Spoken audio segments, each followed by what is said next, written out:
Hello everyone. 2898 ஏடியில் நம்ம உலகமே அழிஞ்சு வாழ தகுதி இல்லாத இடமா மாறிடுது. எந்த இடத்துலையும் பெரிய அளவில் தண்ணி இல்லை, நல்ல சுவாசிக்க காற்று இல்லை, சொல்லப்போனால் எதுவுமே இல்லை.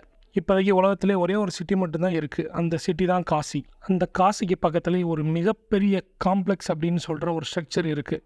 சொல்லப்போனால் உலகம் இப்படி இருக்கிறதுக்கு அதுதான் ஒரு மிகப்பெரிய காரணம். பூமியில் உள்ள எல்லா நீரையும் எடுத்துக்கிட்டு அதோட வளங்களை எல்லாம் சுரண்டி இருக்குது. அந்த காம்ப்ளெக்ஸ் ஒரு லீடர் இல்லை கார்டன் கூட சொல்லலாம், அவர் கண்ட்ரோலில் இருக்குது. அவர் பேர் தான் சுப்ரீம் யாஸ்கின்.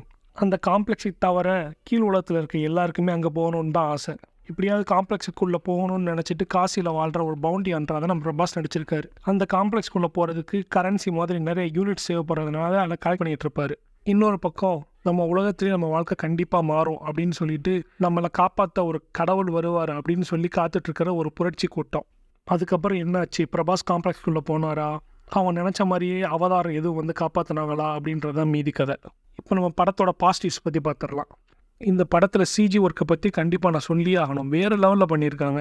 சமீப காலத்தில் பார்த்தோம்னா த பெஸ்ட் சிஜி ஒர்க்குன்னு சொல்லலாம். அதுலேயும் சுப்ரீம் யாஸ்கின் வர சீனுக்காகவே நிறைய தடவை பார்க்கலான்னா பார்த்துக்கோங்களேன். ஃபைட் சீனுமே ரொம்ப அருமையாக கோரியோகிராஃப் பண்ணியிருக்காங்க. சில ஃபைட்ஸ்லாம் ரொம்பவே ரியலாகவும் எடுத்திருக்காங்க.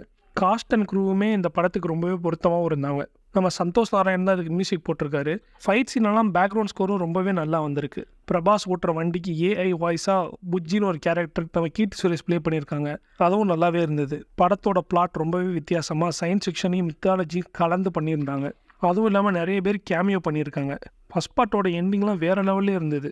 பாசிட்டிவ்னு ஒன்று இருந்தால் கண்டிப்பாக நெகட்டிவ் இருக்குல்ல, அதையும் பார்த்துருவோம். இந்த படத்தோட மிகப்பெரிய நெகட்டிவ் ஃபஸ்ட் ஆஃப் ரொம்பவே ஸ்லோவாக போகுது. பிரபாஸோட இன்ட்ரோலாம் இழு எடுத்திருக்காங்க. அந்த ஒரு ஃபைட்டை தவிர மித்த எல்லா ஃபைட்டுமே ரொம்பவே நல்லா இருந்தது. காமெடி சீன்னு சிலது வச்சுருக்காங்க, சுத்தமாக செட் ஆகலை. நம்மளுக்கு புரியுது இதுதான் ஃபஸ்ட் பார்ட்டு, எல்லா கேரக்டரை பற்றியும் சொல்லணும், ஸ்டோரி பில்டப் பண்ணணும். இருந்தாலும் ஸ்க்ரீன் ப்ளே கொஞ்சம் கட் பண்ணி இருந்திருக்கலாம். ரொம்ப லென்த்தாக போகிற மாதிரி இருக்கும் ஒரு ஷார்ட்டுமே ஃபஸ்ட் ஹாஃபில்.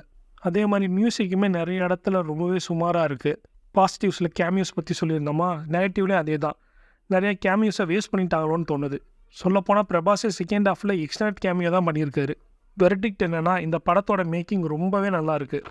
என்ன இது Alita the battle angel, Mad Max Fury Road அந்த மாதிரி ஹாலிவுட் படத்தோட சேம் தீமாக இருந்தாலும் யூட்டோப்பியன் எரா, வாட்டர் சோர்ஸ் வில்லனோட கண்ட்ரோலில் இருக்கிறது, பெண்களை மட்டும் கடத்தி கொண்டு போய் வச்சுருக்கிறது, ரொம்பவே வயசான வில்லன், அந்த மாதிரி நிறைய சிமிலாரிட்டிஸ் இருந்தாலும் இந்த படத்தை மித்தாலஜியோட கனெக்ட் பண்ணது ரொம்பவே இன்ட்ரெஸ்டிங்காக இருந்தது. இந்த ஸ்டோரியை நம்ம உண்மையிலேயே அப்ரிஷியேட் பண்ணி ஆகணும். ஒரு நல்ல பிளாட்னே சொல்லலாம். சொல்லப்போனால் ஒரு 30 நிமிஷம் மட்டும் சில சீன்களை மட்டும் கட் பண்ணாங்கன்னா இது ரொம்பவே நல்ல படம்னு சொல்லியிருக்கலாம். இருந்தாலும் இப்போயும் இது மொக்க படம் கிடையாதுங்க.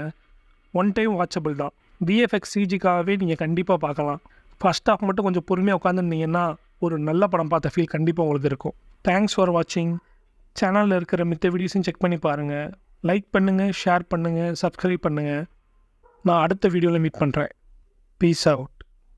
சாரி படத்தோட பேரை ஒரு தடவை கூட சொல்லாமல் போயிட்டே பாருங்கள். சொல்லிட்டு போயிடுறேன். கல்கி 2898 AD.